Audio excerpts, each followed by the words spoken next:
भूतं च भव्यं च सर्वं यश्चाधितिष्ठति स्वर्यस्य च केवलं तस्मै ज्येष्ठाय ब्रह्मणे नमः।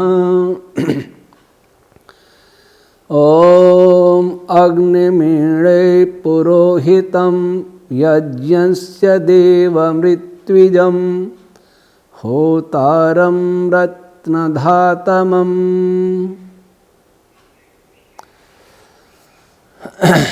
प्रिय श्रोतागण, आज हम इस बात को लेकर चर्चा करते हैं कि जो हम कहते हैं कि वेद का ज्ञान चार ऋषियों को सृष्टि की आदि में अर्थात मनुष्य की पहली पीढ़ी में जो चार ऋषि सबसे उत्तम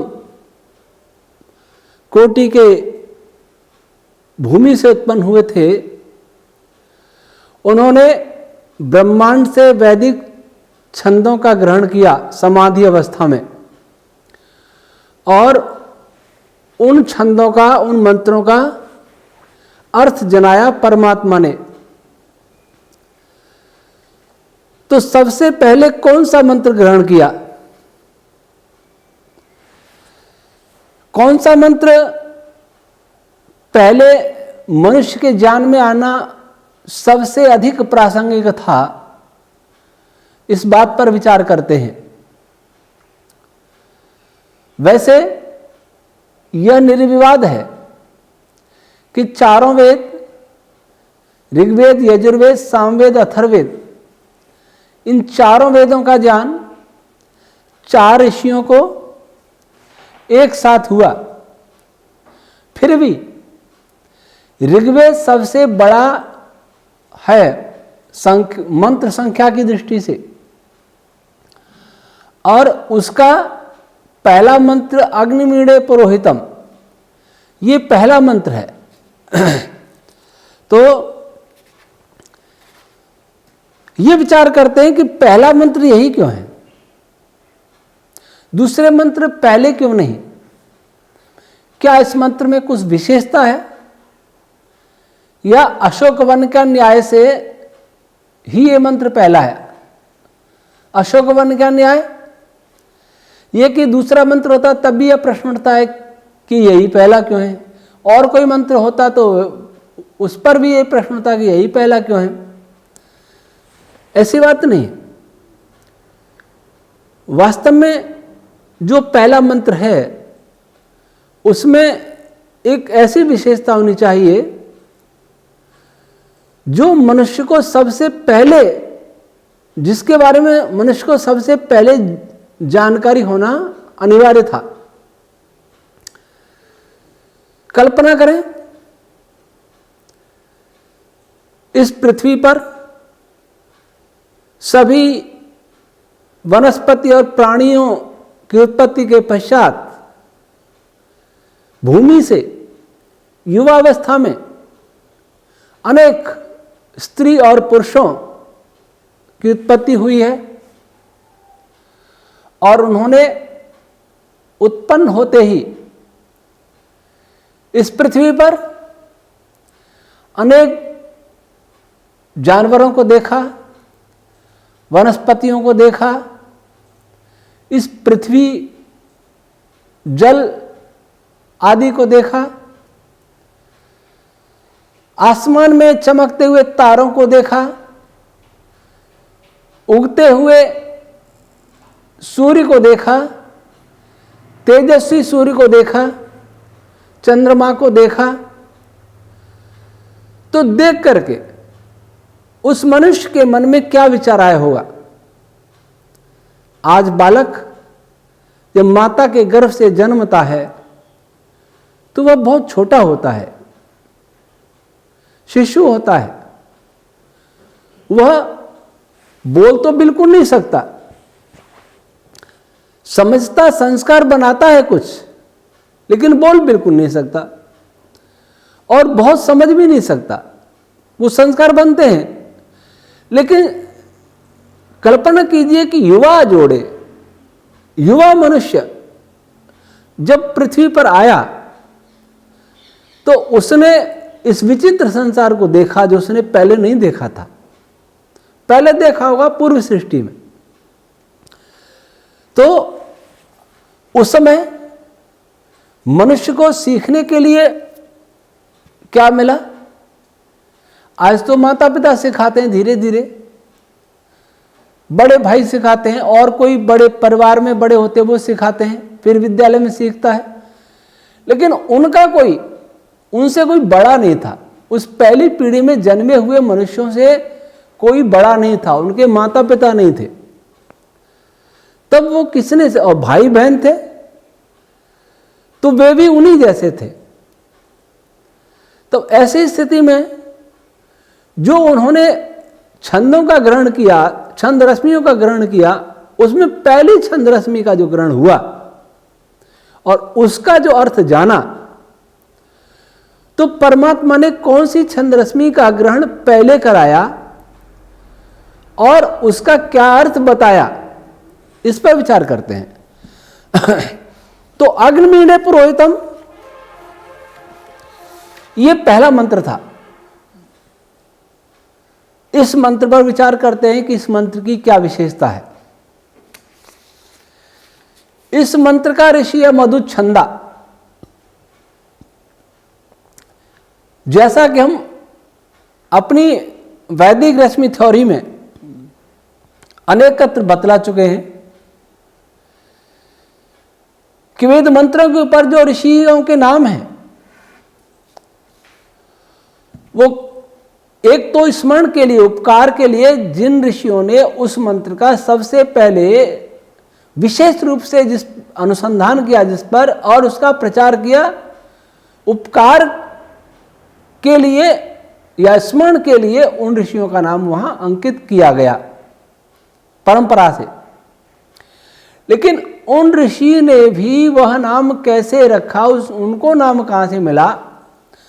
वस्तुतः ऋषि नाम की रश्मियां ब्रह्मांड में हैं और वे ऋषि नाम की रश्मियां विभिन्न प्रकार की छंद रश्मियों को उत्पन्न करती हैं, मंत्रों को उत्पन्न करती हैं। तो एक तो ऋषि ऐतिहासिक मानव है जो इस धरती पर पैदा हुए, और एक ऋषि वे प्राण रश्मियां हैं जो ब्रह्मांड में स्पंदित होती रहती हैं और मंत्रों को उत्पन्न करती हैं। वह मंत्र भी रश्मि के रूप में होते हैं। तो मधुच्छंदा ऋषि रश्मि से इस मंत्र की उत्पत्ति होती है। मधुच्छंदा क्या है?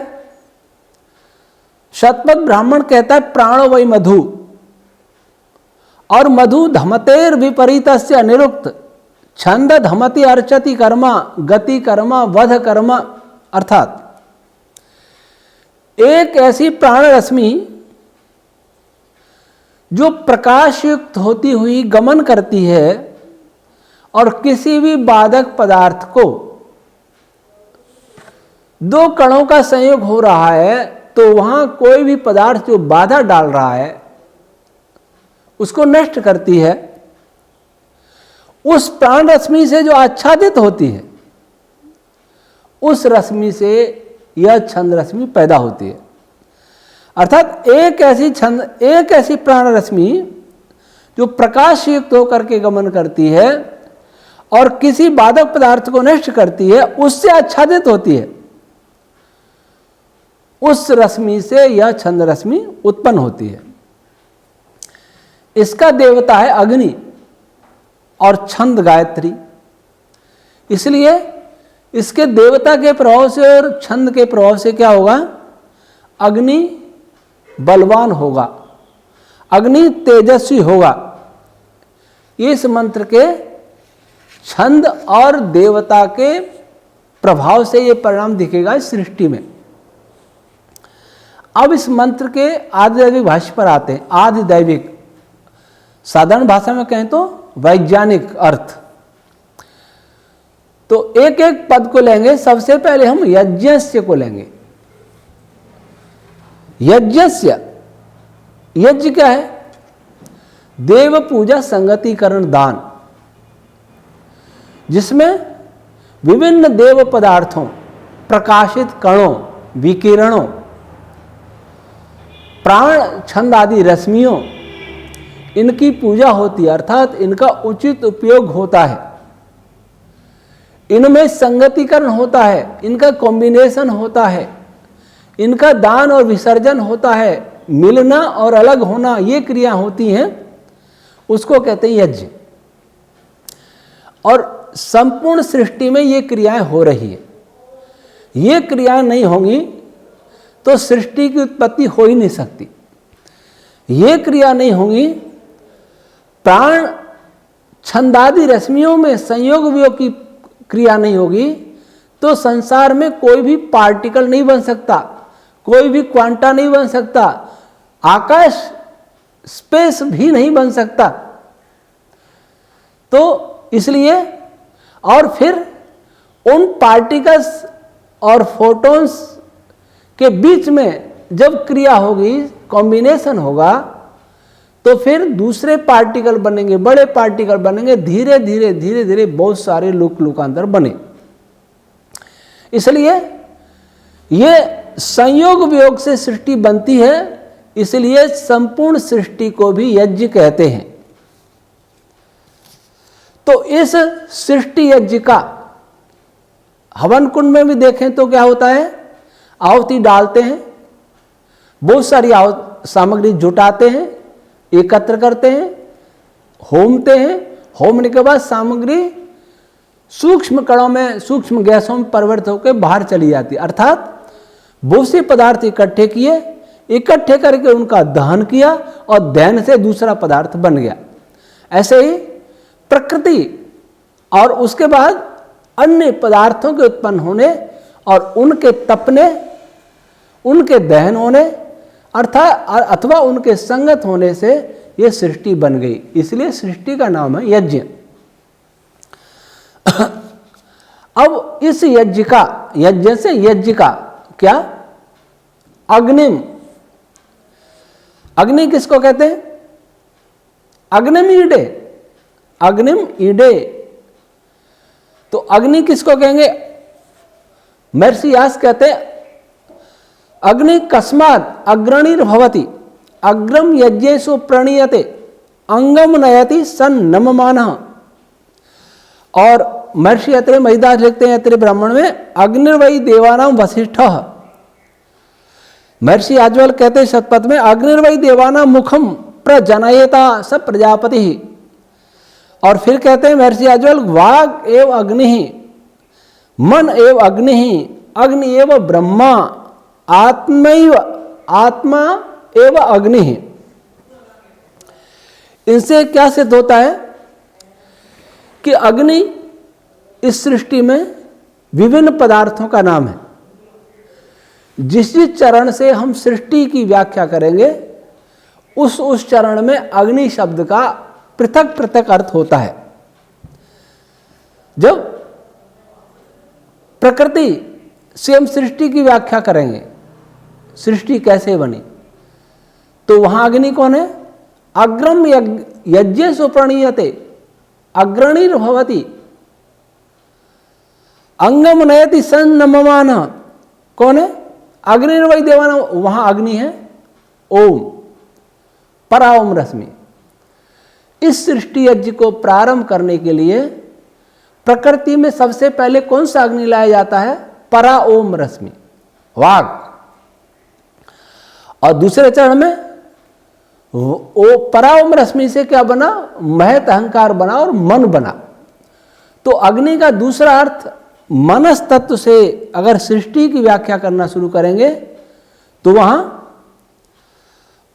अग्नि का अर्थ होगा मनस तत्व या महत मान लें। और तीसरे चरण में अग्नि कौन है? जो सबसे पहले बनता है, सबसे पहले लाया जाता है, वो है आत्मा, अर्थात सूत्रात्मा वायु। क्योंकि सूत्रात्मा वायु की रश्मियां ही दो रश्मियों को बांधने का कार्य करती हैं। पदार्थ बिखरा है, बंधे नहीं, उनमें संयोग की क्रिया नहीं हो, कॉम्बिनेशन नहीं हो, तो फिर आगे सृष्टि नहीं होगी। तो इस संयोग के लिए सबसे प्रमुख जो रश्मि है वो सूत्रात्मक वायु है।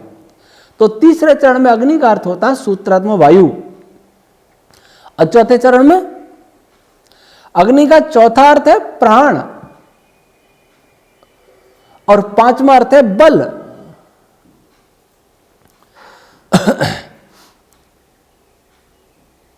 अग्नि का अर्थ ब्रह्म और ब्रह्म का अर्थ है बल।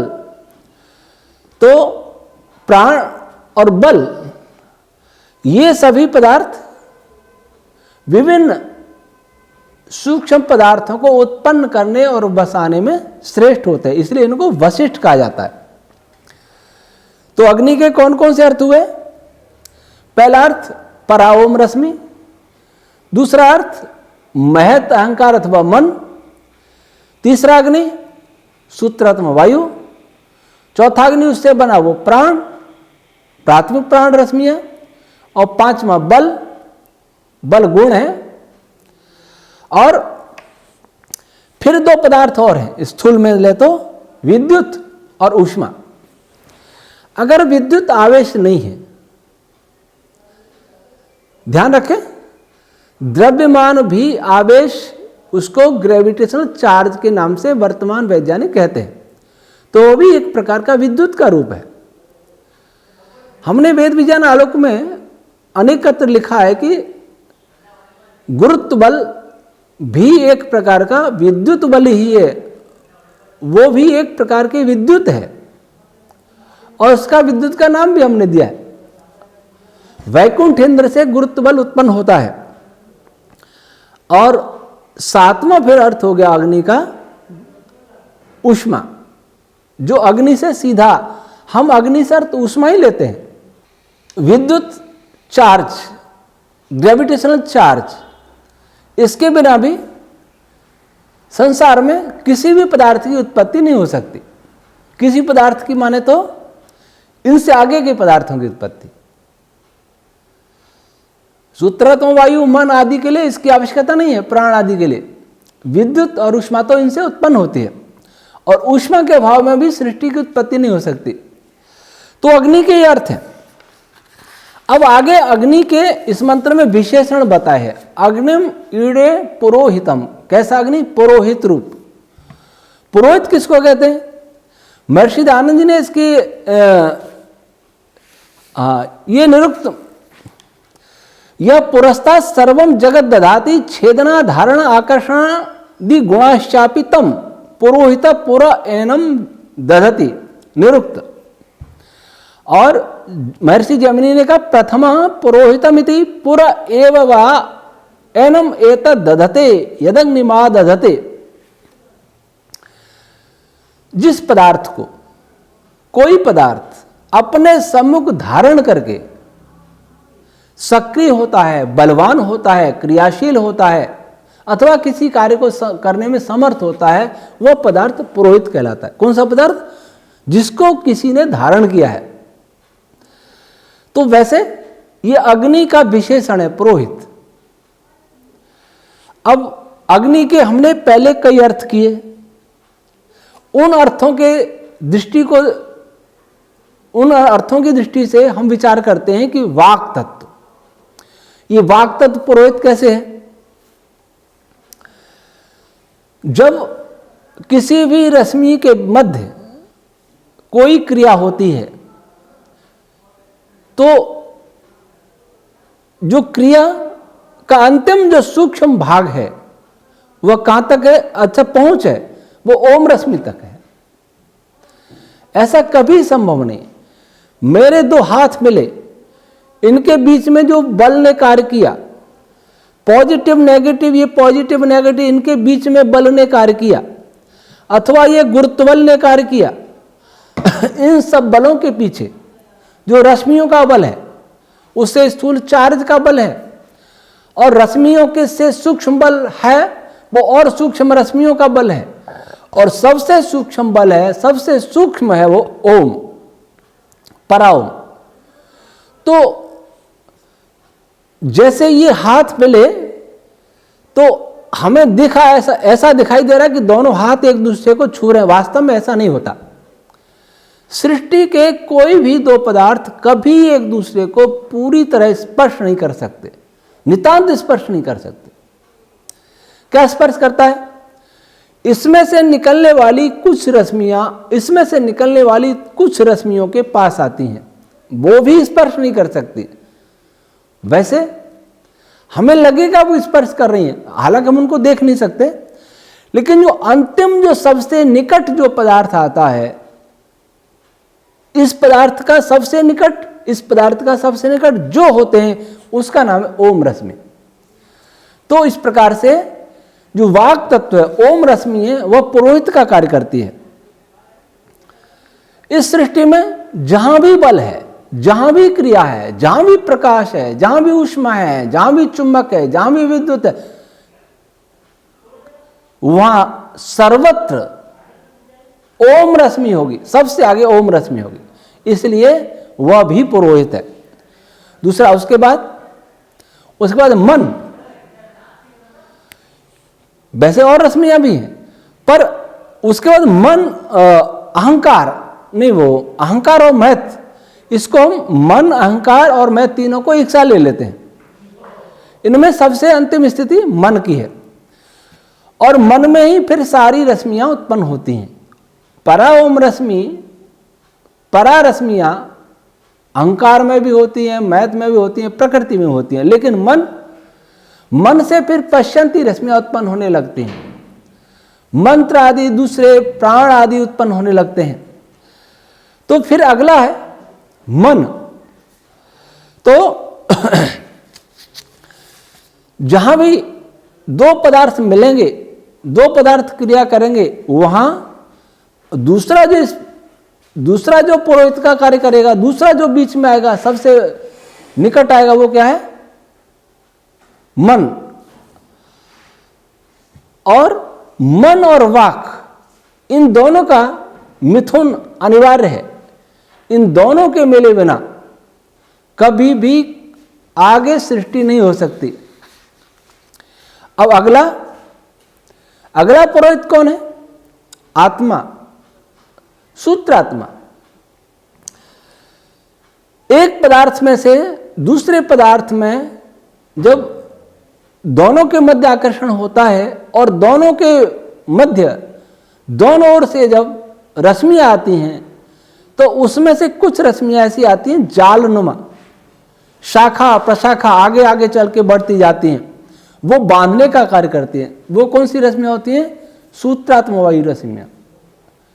आधुनिक साइंस इन बातों को नहीं जानता, उसको तो चार्ज का ही पता नहीं, चार्ज क्या होता है पॉजिटिव होता है, नेगेटिव होता है, नाम रख दिया, पर क्या होता है ये नहीं मालूम।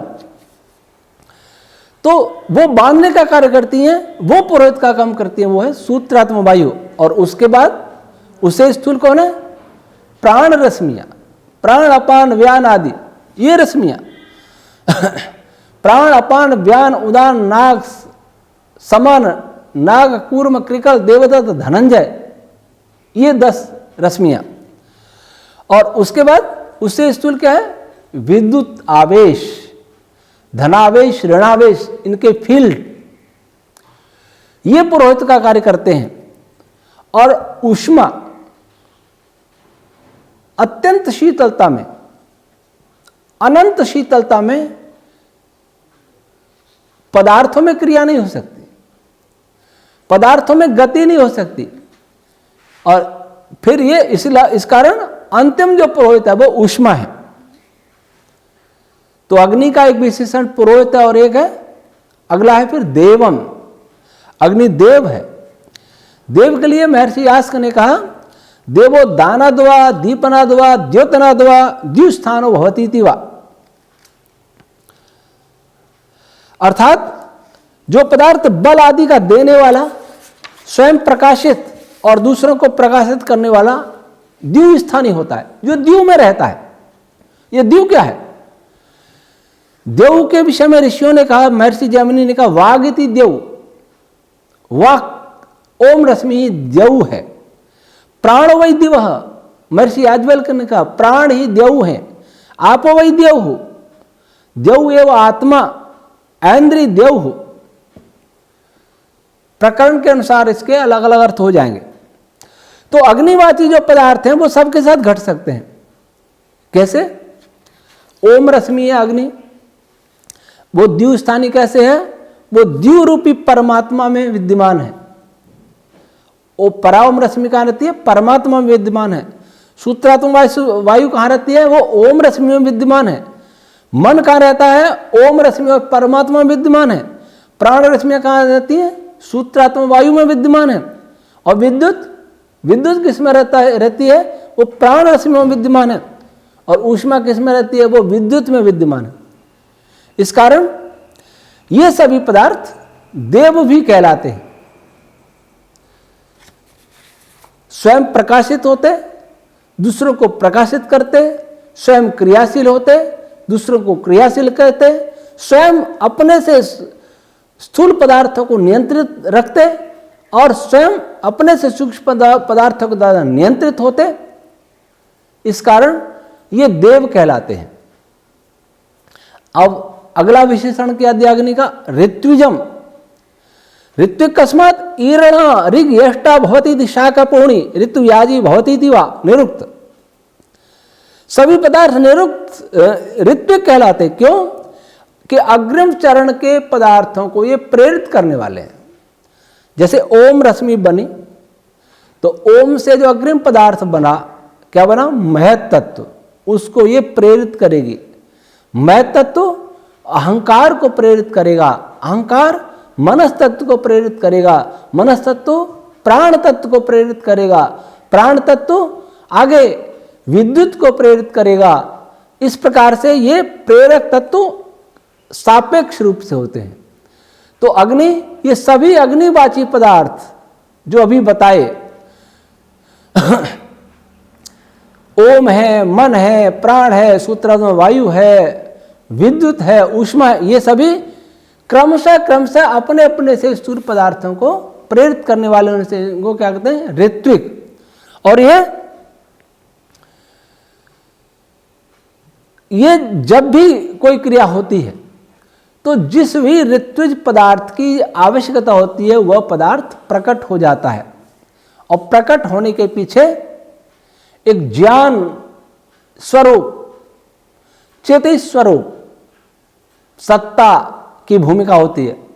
वह सत्ता कौन है? परमात्मा। और उस सत्ता का ज्ञान, उस सत्ता की ऊर्जा, उस सत्ता का बल किसके द्वारा सब सृष्टि में काम कर रहा है? ओम रश्मि के द्वारा।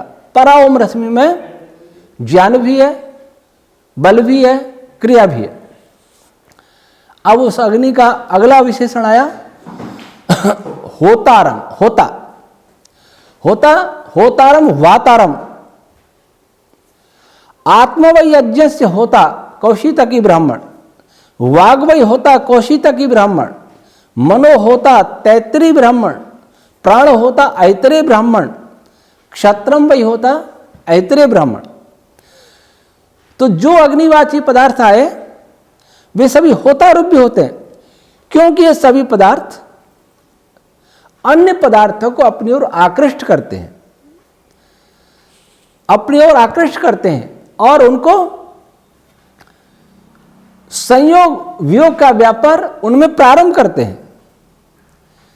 विद्युत ऊष्मा ये भी छेदक भेदक गुण वाले होते हैं, संयोजक और विभाजक गुण वाले होते हैं। तो ये सारे होता रूप भी होते हैं। होता मतलब लेने वाला और देने वाला, लेना देना अर्थात संयोग और वियोग, इनसे ही सृष्टि चलती है, इनसे ही सृष्टि बनती है। और अगला विशेषण है अग्नि का रत्न धातमम। रत्न किसको कहते हैं? रमयति हर्षयति रत्न, जो रमण कराता है, हर्षित करता है, वह रत्न कहलाता है। और रत्न धन नाम निघंटु। धन किसको कहते हैं? वस्तु मात्र को धन कहते हैं। तो ये अग्निवाची सभी पदार्थ रत्नधावी कहलाते हैं, क्योंकि ये स्वयं से सूक्ष्म पदार्थों को अपने अंदर धारण करते हैं। जैसे ओम रश्मि सभी पदार्थों को उत्पन्न करने वाली है, तृप्त करने वाली है और मूल प्रकृति को अपने अंदर धारण करने वाली है, इसलिए ये रत्नधातमम है। रत्नधा और रत्नधातमम ये रत्नों को, प्रकृति को धारण करने वालों में सबसे श्रेष्ठ है ओम रश्मि, इससे श्रेष्ठ और कोई नहीं। सूत्रात्म वायु ये ओम रश्मि और मनस्तत्व को धारण करने वालों में सबसे श्रेष्ठ है।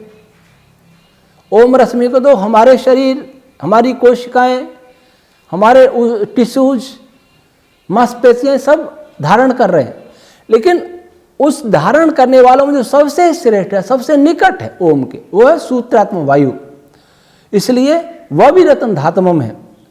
और उसके बाद मनस्तत्व, ये सब अग्नि के नाम, अग्नि के रूप थे ओम रश्मियां, यह मनस्तत्व भी ओम रश्मि को धारण करने वालों में श्रेष्ठतम है, क्योंकि मनस्तत्व स्वयं ओम के स्पंदन से ही बना है। प्रकृति में ओम का स्पंदन हुआ, उसी से मन बना, मनस्तत्व। और ये तीनों पदार्थ कौन से? ओम रश्मि, सूत्रात्म वायु, मन, ये क्या करते हैं? ये प्राण को तृप्त करते हैं, इसलिए प्राण इन तीनों को धारण करने वालों में श्रेष्ठ है, श्रेष्ठतम है। और विद्युत, ये चारों पदार्थ, इनको विद्युत धारण करती है, तो विद्युत इन चारों को धारण करने वालों में श्रेष्ठ है। और ऊष्मा से युक्त पदार्थ इन पांचों पदार्थों को धारण करते हैं, इसलिए ऊष्मा इन पांचों पदार्थों को धारण करने वालों में श्रेष्ठ है। तो ये हमने आदिक भौतिक अर्थ किया। अग्नि, कैसा अग्नि? पुरोहित रूप अग्नि, देव रूप अग्नि, होता रूप अग्नि, ऋत्विज रूप अग्नि, रत्न धातुमम रूप अग्नि। अब जिन पदार्थों को जो पदार्थ धारण करता है, उन पदार्थों को पदार्थ क्रियाशील भी करता है। जैसे मैंने ये पदार्थ धारण किया और मैं इसको फेंक रहा हूं, मैं ही क्रियाशील कर रहा हूं, ये अपने आप क्रियाशील नहीं हो सकता।